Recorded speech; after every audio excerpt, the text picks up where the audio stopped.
আশা করি তোমরা সবাই ভালো আছো। তোমরা থাম্বনেল দেখে হয়তো বুঝে গিয়েছো যে এটি একটি ধামাকা ভিডিও। হ্যাঁ, এটাই তোমাদের আগামীকালের বাংলা প্রশ্ন উত্তরসহ তোমাদের জন্য আমি তৈরি করে রেখেছি। তো বাই দ্য ওয়ে, ভিডিও শুরু করার আগে কিছু কথা বলে নেই। ভিডিওগুলো দেখে হাজার হাজার শিক্ষার্থী কিন্তু উপকৃত হচ্ছে। এর আগে ক্লাস 9 ক্লাস 6 শিক্ষার্থীরা কিন্তু উপকৃত হয়েছে। আমি যে প্রশ্নগুলো দিয়েছি একজাক্টলি সেটা আসছে। আমি কিন্তু উত্তরসহ রেডি করে দিই সবসময়। কিন্তু ভিডিও দেখেও অনেকে সাবস্ক্রাইব করো না, ঠিক আছে? তোমরা যদি সাবস্ক্রাইব, লাইক, কমেন্ট, শেয়ার না করো সেক্ষেত্রে তাহলে আমি উৎসাহ পাবো না ভবিষ্যতে তো ভিডিও তৈরি করার। ঠিক আছে? তো দেরি না করে এখন আমার চ্যানেলটি সাবস্ক্রাইব করো, লাইক করো, কমেন্ট করো এবং বন্ধুদের শেয়ার করে দাও। যা আমাকে এগুলো করে উৎসাহ দাও যেন আমি পরবর্তীতে আরো সুন্দর সুন্দর ভিডিও এবং সাজেশন ভিডিও তোমাদের জন্য নিয়ে আসতে পারি। আর বাই দেবো, আমি কিন্তু খুব অথেন্টিক ইনফরমেশন দিই। কোনো ভুলভাল ইনফরমেশন অথবা ভুলভাল সাজেশন দিই না। আমার ভিডিও একটি তৈরি করবো, আমি চাচ্ছি যে একটি থেকে মানুষের যেন ছাত্রছাত্রীদের জন্য উপকার হয়। সো আবার আরেকটি কথা, আমার একটি ফেসবুক পেজ আছে স্কুল স্পেয়ার। সেখানে আমি যাবতীয় সকল ধরনের আপডেট দিয়ে দিই। পরীক্ষা রিলেটেড বলো, রুটিন বলো, সবকিছু আমি লিঙ্ক ডেসক্রিপশন বক্সে দিয়ে দিব এবং কমেন্ট বক্সে পিন করে রাখবো। তোমরা সেখান থেকে ক্লিক করে ফলো দিয়ে রাখবা। তো দেরি না করে আমরা শুরু করি। এটা তোমাদের আগামীকালের কোশ্চেন কিন্তু, ঠিক আছে? এটা প্রশ্ন। প্রথমে আমি প্রশ্নটা পড়া শুরু করি। নির্দেশনা বুঝতে সমস্যা হলে শিক্ষক আছে, এটা তো ইজি ইজি ব্যাপার, এটা তোমরা পড়ে নিবা। বলছে বিদ্যালয়ে জনসচেতনামূলক একটি সভা আয়োজন করা হবে। এই সভায় আমাদের প্রাত্যহিক জীবন এবং চারপাশের নানা জনসচেতনামূলক বিষয় নিয়ে আলোচনা করা হবে। এই সভায় উপস্থিত থাকবেন এলাকার বিশিষ্ট ব্যক্তিবর্গ, বিদ্যালয়ের প্রধান শিক্ষক এবং সকল শিক্ষক ও শিক্ষার্থী। কাজ 1, এগুলো কিন্তু তোমাদেরকে আগে জানাচ্ছে, কাজ আমাদের পরে দিচ্ছি, ইনস্ট্রাকশন পরে দিবে। জোড়ায় আলোচনা করে নিচের কাজগুলো এককভাবে করো।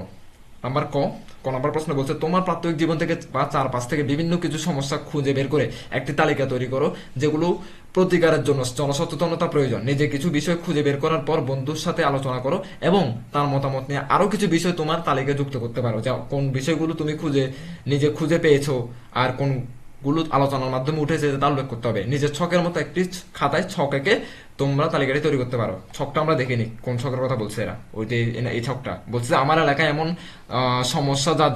আমার এলাকায় এমন সমস্যা যার জন্য সচেতন প্রয়োজন। আমার খুঁজে পাওয়া সমস্যা, আমার বন্ধুর থেকে পাওয়া সমস্যা। আমরা এবার উত্তরটা দেখিনি ক নম্বর, ঠিক আছে? ক নম্বর উত্তর আমার কাছে রেডি আছে। কাজ আমি এগুলো আবার লিখছি। ক নম্বর উত্তর ওই এখানে আমি যে সমস্যাগুলো খুঁজে পাইছি এটাই তোমরা কিন্তু টেবিল আকারে লিখবে, বুঝছো? এভাবে টেবিল দিয়ে তারপর লিখবা পরীক্ষায়। আমি তো টেবিল করতে পারিনি। সমস্যা 1, আমি যেটা খুঁজে পেয়েছি প্লাস্টিক ব্যবহারের দূষণ। উৎস কি?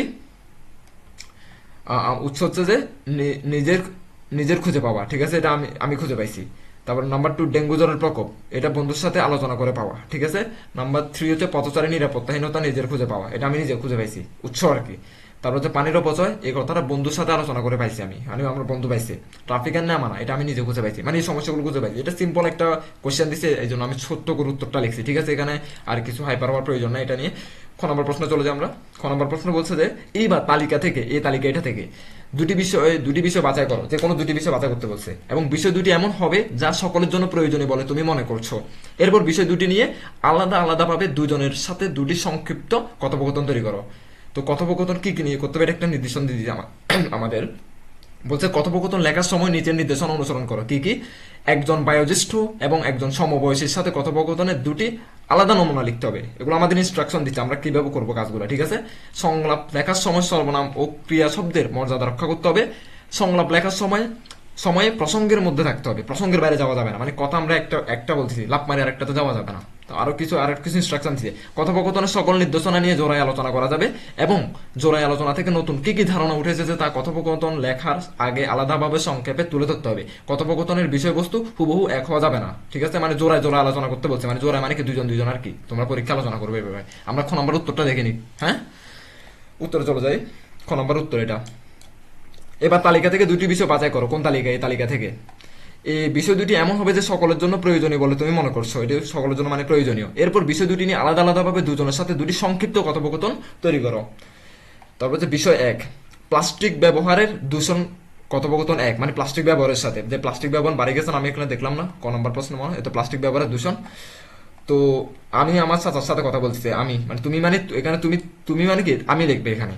চাচা, প্লাস্টিক ব্যবহারের ফলে আমাদের পরিবেশ দূষিত হচ্ছে, আপনার কি মনে হয় এটা প্রতিরোধ আমাদের কি করা উচিত?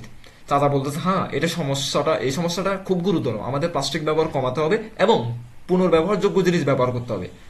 এই চাচার সাথে একটা ছোট্ট একটা কথোপকথন বলছি, আমি কিন্তু চাইলে এগুলো অনেক বড় বড় উত্তর লিখতে পারতাম, বড় বড় লিখলে তোমরা পরীক্ষাগুলো লিখে আসতে পারবা না। আর তোমরা যদি চাও যে ভাইয়া আপনি একটা বড় প্রশ্ন তৈরি করেন আরো লম্বা লম্বা, তাহলে আমি আরো লম্বা লম্বা প্রশ্ন তৈরি করবো। আসলে তোমরা ছোট লিখলেও যদি সুন্দরভাবে লিখতে পারো পুরো নাম্বারটা পাবা, ঠিক আছে? তো বিষয় 2 মানে দুইটা বিষয় লিখতে বলছে না। বিষয়টা হচ্ছে ডেঙ্গু জ্বরের প্রকোপ নিয়ে কথোপকথন সমবয়সীর সাথে। তুমি বন্ধু, ডেঙ্গু জ্বরের প্রকোপ বাড়ছে, আমাদের কি করা উচিত? তোমার বন্ধু বলতে আমাদের আশেপাশে পরিষ্কার রাখতে হবে এবং মশার উপদ্রব কমাতে প্রয়োজনীয় ব্যবস্থা নিতে হবে। সিম্পল। তারপর হচ্ছে যে আমরা কাজ 2 চলে যাই।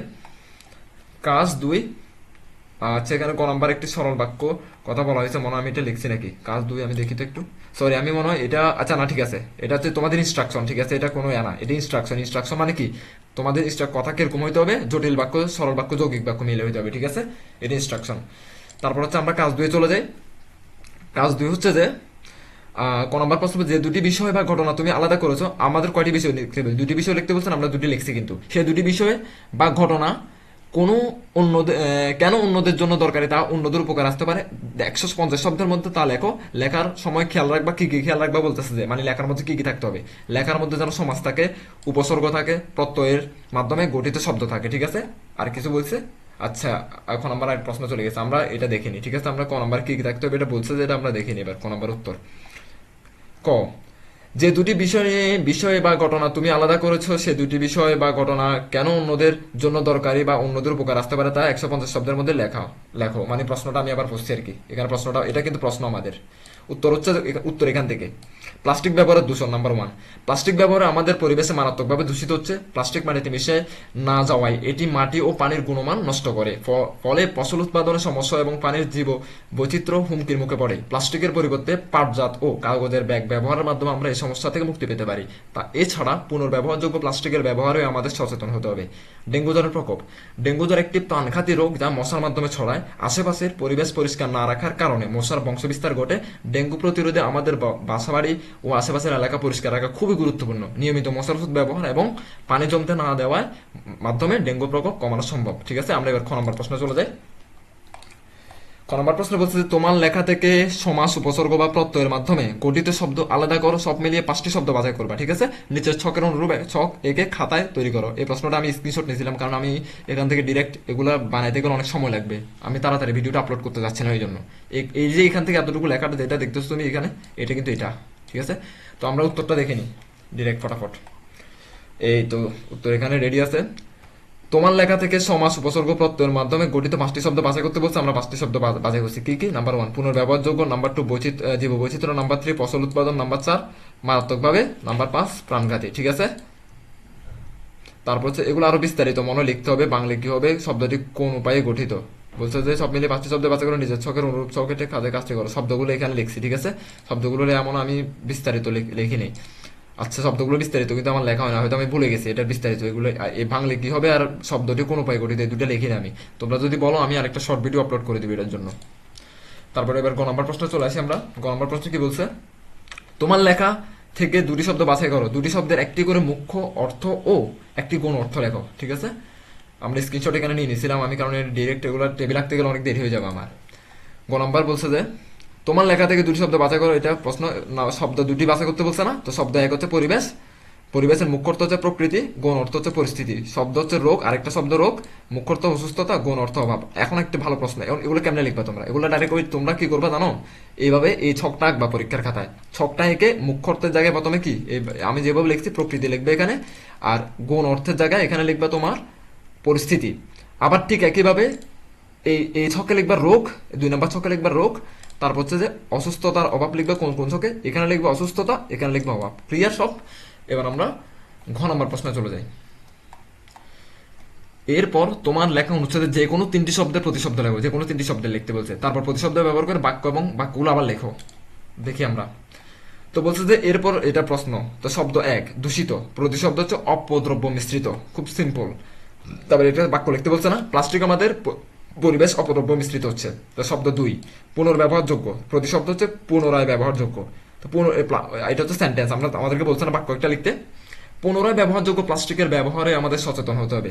নাম্বার 3 হুমকির মুখে, মানে শব্দ 3টা। কেন শব্দ 3টা ওরা কিন্তু বলে দিছে আমাকে, 3টি শব্দ লেখো, ঠিক আছে? এবং একটি করে বাক্য লিখতে বলছে, এই জন্য আমরা একটা করে বাক্য লিখতেছি। পানির জীব বৈচিত্র্য বিপদের সম্মুখীন। কাজ 3 চলে যাই আমরা। কাজ 3 প্রশ্নটা আছে এখানে, এই প্রশ্নটা কিন্তু ওখানে অলরেডি তৈরি করা আছে মনে হয়।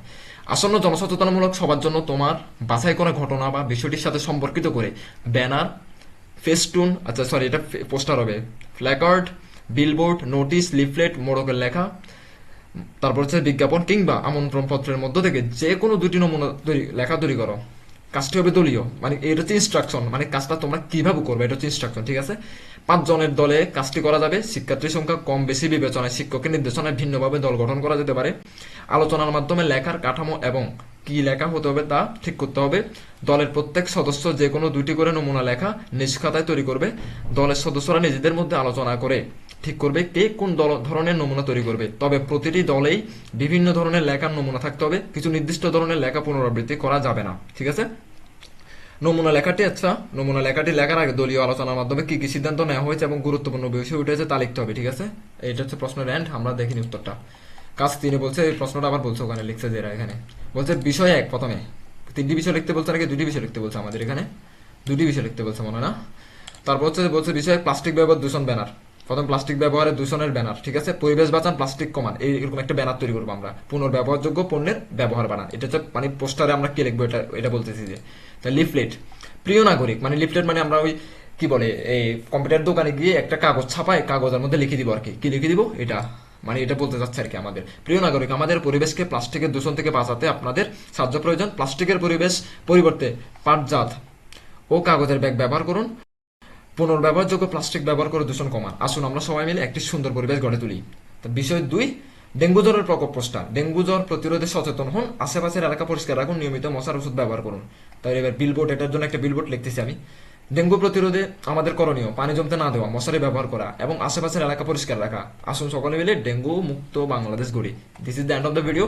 তো এখন আমার ইম্পর্টেন্ট কথা হচ্ছে যে তোমরা এটা ভালো করে পড়বা, বাসায় প্র্যাকটিস করবা এবং এর পাশাপাশি কি করবা, বইটা কিন্তু একটু পড়ে নিবা। আর ক্লাস 9-এর আমার একটি সাজেশন আছে, আমিও মিনিমাম 10টা সরি আমরা এটা তো সপ্তম শ্রেণীর ভিডিও বানাচ্ছি, আসলে আমি গোলায় ফেলতেছি কারণ কয়েকটা ভিডিও একসাথে বানাচ্ছি, এই জন্য সরি ফর দ্যাট।